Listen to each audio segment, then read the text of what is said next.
Stop Skeletons from Fighting turns 4 years old this month, and we're celebrating by having our t-shirts and pins 50% off. Link to the store is in the description below. And since this video is coming out on our anniversary, we wanted to tackle a topic very near and dear to our hearts: cheats. I mean, Stop Skeletons from Fighting isn't something we made up. It's actually a Game Genie cheat for the NES game Castle of Dragon that, yes, does exactly what it sounds like it does. S is the S's from effing. We get asked all the time where the name came from, and now you know.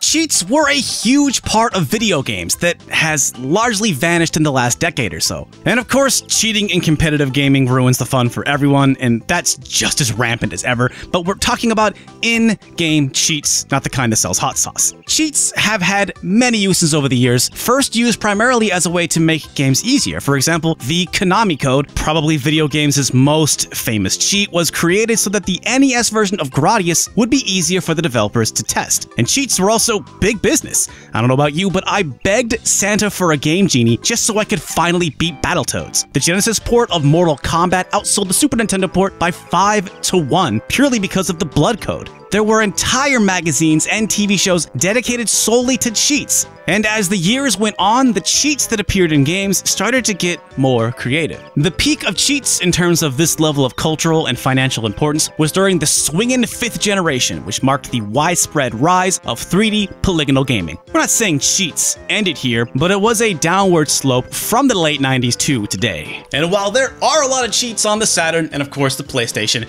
we wanted this video to focus on the N64 because, for me, it was the system with the most prolific examples of games, with cheats programmed in by the designers for maximum replay: Banjo-Kazooie, Turok, and of course the landmark GoldenEye and Perfect Dark. So join me, friends, as I dive into my N64 collection to revisit a time when the most popular games were almost as well known for their quote-unquote cheats as they were for the games themselves. Everyone turn to the notes portion of your manuals because cheating starts now.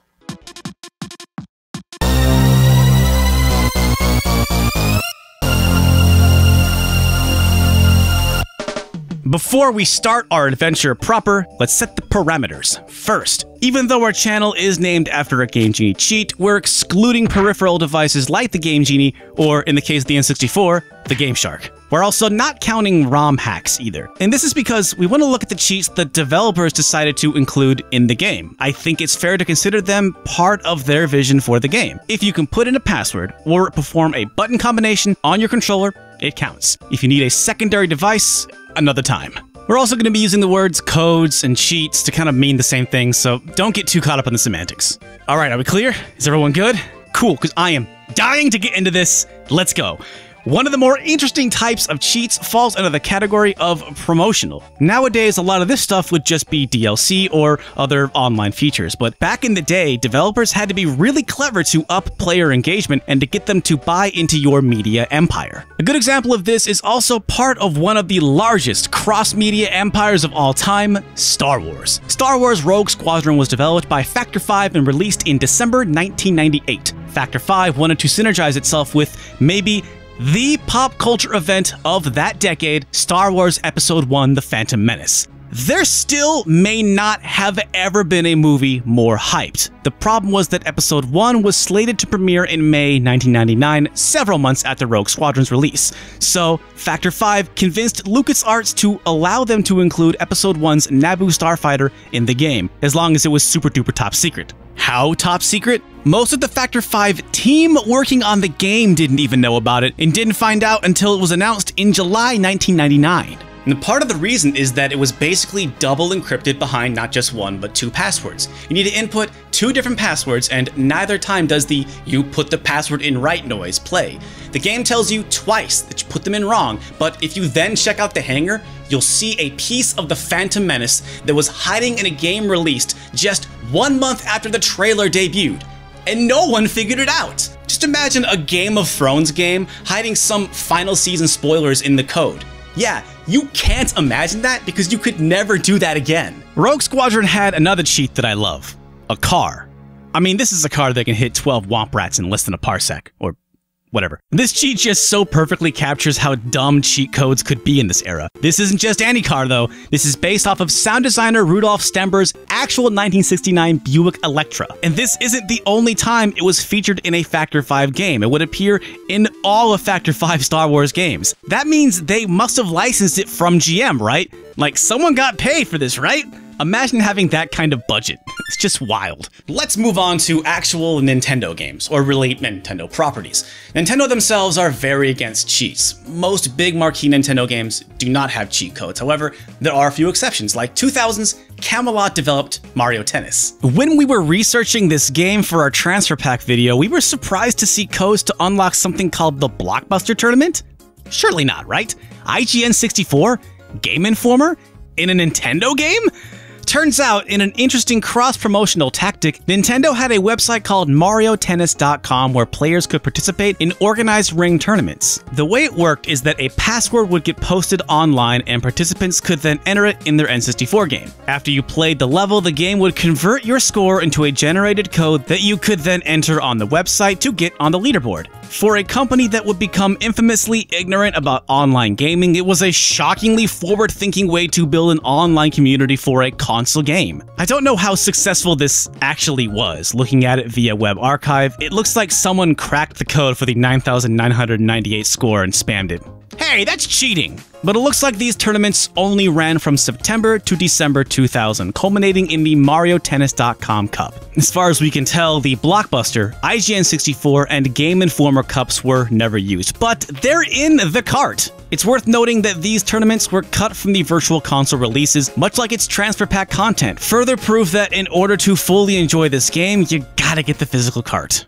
But we can't talk about crazy Nintendo innovation without taking a look at the absolute kings, Rare. Specifically, we gotta talk about the Banjo series' ill-fated Stop and Swap. For those unfamiliar, if you were able to collect all 100 Jiggies in Banjo-Kazooie, you would be treated to a special ending that revealed extra unreachable collectibles in the game, and it also doubled as a thinly veiled advertisement for Banjo-Tooie, a game, by the way, they hadn't even started making yet.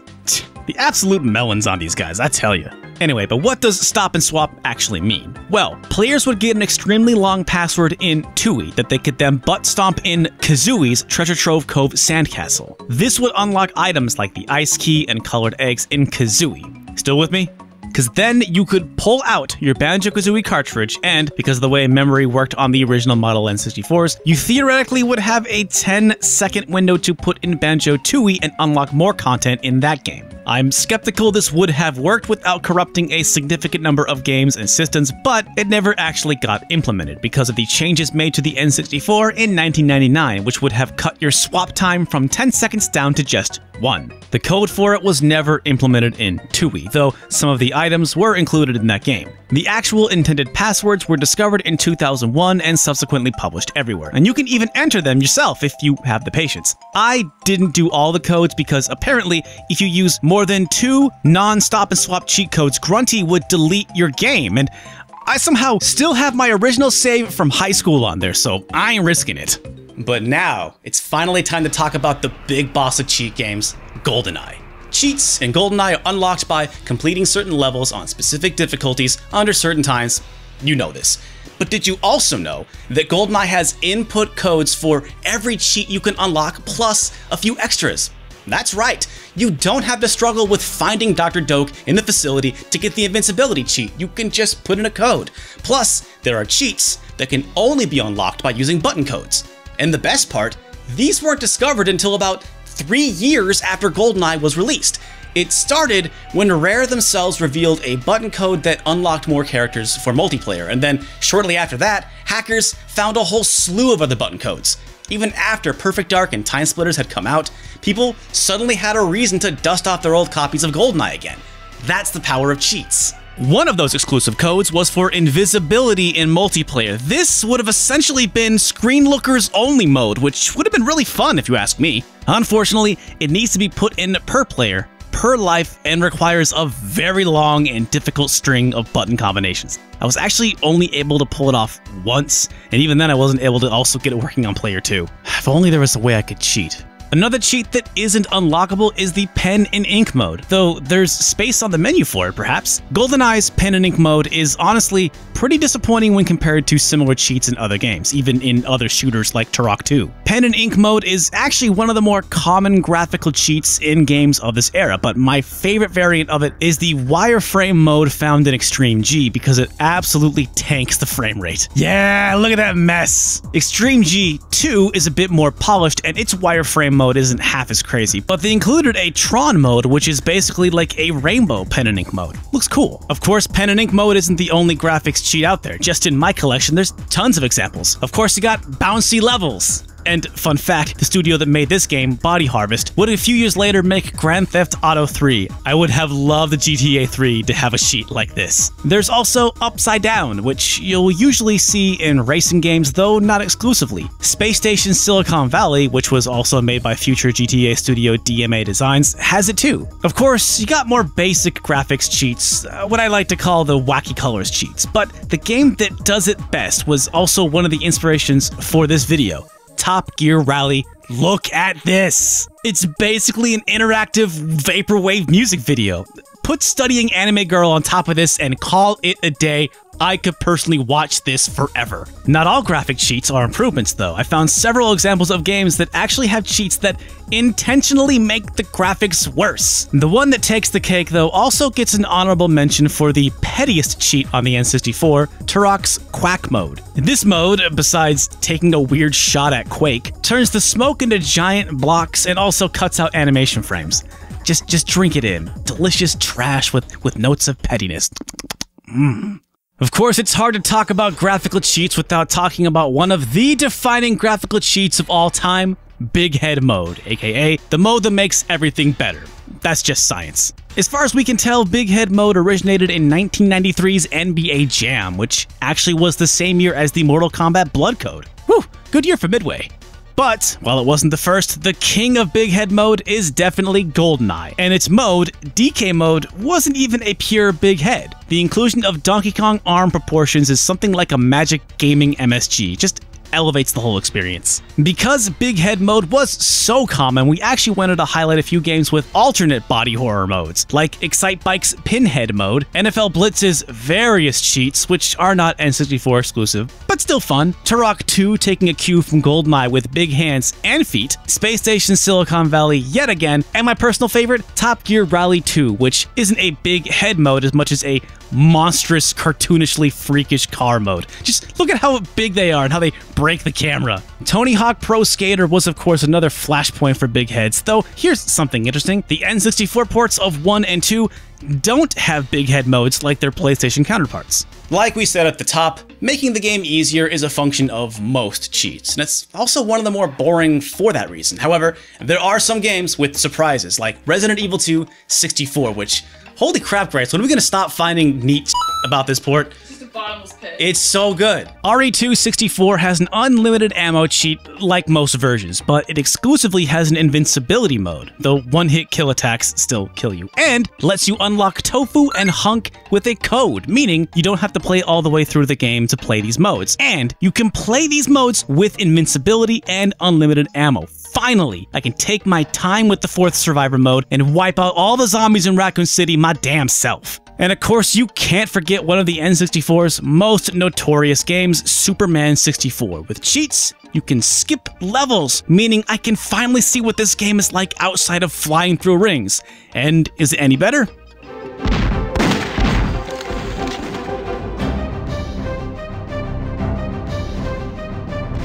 Nope. Still sucks, but at least I get to try laser vision with the mouse controls. But the funnest variant of make game easier cheats are the ones that throw that premise out the window and essentially give you alternate game modes, especially ones that functionally break the game. You can have a lot of fun with super speed cheats in racing games, pushing it to see just how fast it can render itself. The super speed cheat in Extreme G, for example, can be combined with some other cheats to just truly break the game into an incomprehensible thing of beauty. I'm a big fan of spinning modes, which really serve no purpose beyond making the game physically unplayable. my kind of thing. And if that's not your speed, there's also Excitebike 64, which flips the hill mode on its head by reversing it and instead having you go downhill. Or Tetrasphere's line mode, which is basically an extra game mode that introduces an entirely new way to play. And extra content like this is just the tip of the iceberg. One of the most mind-blowing things to me is how many games had extra levels hidden behind cheats. Button Cheat MVP Space Station Silicon Valley has an extra Defender bonus game hidden behind a cheat code, though admittedly this wasn't on purpose. You were initially supposed to unlock it by getting the trophies in all the levels, but a bug that got shipped in with the game prevents you from getting them, so the only way to play this bonus game is with a cheat. Quake 2 64, beyond being a jazzy riff on the PC version for the N64, also has a bonus level accessible with a cheat code, as does Bomberman Hero, kinda. When booting up Bomberman Hero, if you hammer on the start button fast enough during the intro cinematic, you will get access to an all-new area. This is because Hudson Soft had a special controller they wanted you to use. Yes! Hidden content locked behind a third-party Hudson Soft controller. How cool is that? However, if you're a hyperactive dork like me, it isn't too hard to brute force it on a normal controller. There are other games with more general extras, like extra animations, extra sounds, but the award for creepiest extra goes to Tony Hawk's Pro Skater 1, which had an exclusive cheat in the N64 port that pulls up a picture of a woman. Like, what? There's a theory that this is Tony Hawk's first wife, but it's extremely creepy the developer Edge of a Reality would suddenly decide to put this in here. It looks like a picture you'd see on a milk carton. And they didn't stop there, there's another secret girl picture. What is the deal with the creepy girl pictures, guys? But you know what's a completely appropriate use of a picture in a game? A developer picture, and it's delightful. Look at these guys.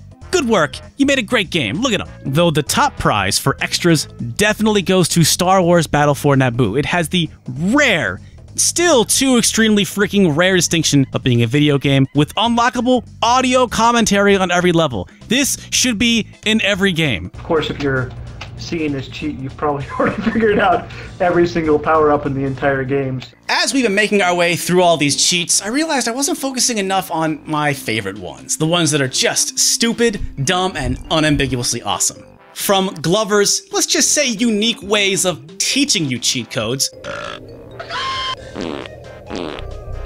to just putting dumb stuff in the game like changing your car into something it shouldn't be, to dumb sounds, or just shattering the illusion of the game by taking away the fog that hid how much the N64 was struggling to keep up with you. Also, I still cannot believe I was able to beat Top Gear Rally 2 by letting a drunk driver race for me. It's wild that Turok 3 lets you float like a dumb idiot in multiplayer. And hello, yes, I would like to be a glorified block in a vaporwave wonderland. I think these kinds of cheats are really cool, and I'm a little sad that by and large, developers don't make cheats like this anymore. And sure, there are some modern examples, but they're really rare, and I think there are reasons for that, one of them being that the rise of the internet over the next decade meant it was harder to make money off these cheats. Budgets also went up over this period, so maybe it just took too many resources. While cheats were still pretty common during the 6th console generation, the rise of achievements and trophies in the Xbox 360 and PlayStation 3 meant that there was actually an incentive to not create cheats, since they could wreck the meaning of getting achievements. And if you look at cheats as something that kept you playing a game long after you'd finished, then really achievements are the direct replacement of that. Thankfully, the modding community has mostly picked up the slack, but while it's one thing for talented fans to break a game, I can't shake the image of a bunch of developers huddled around a computer like, alright lads, I got it. Big heads and arms. Yeah, oh, this is gonna knock their socks off. And maybe I'm alone here, but I miss games that just gave you that level of dumb control. For this video, we limited it to only the N64 games that I own, but I want to hear what your favorite cheats were. What better way to celebrate this long-lost aspect of gaming than by sharing our stories with each other? So let's talk about it in the comments below. This video was supported by our Patreon. Thank you so much for keeping this channel going for 4 years. That's ridiculous to say out loud. Also, it is our anniversary, so hit up the link for some awesome Stop Skeletons and Fighting merchandise that is currently 50% off. Thank you so much for watching this video or any video over the years, and like always, we'll see you again real soon.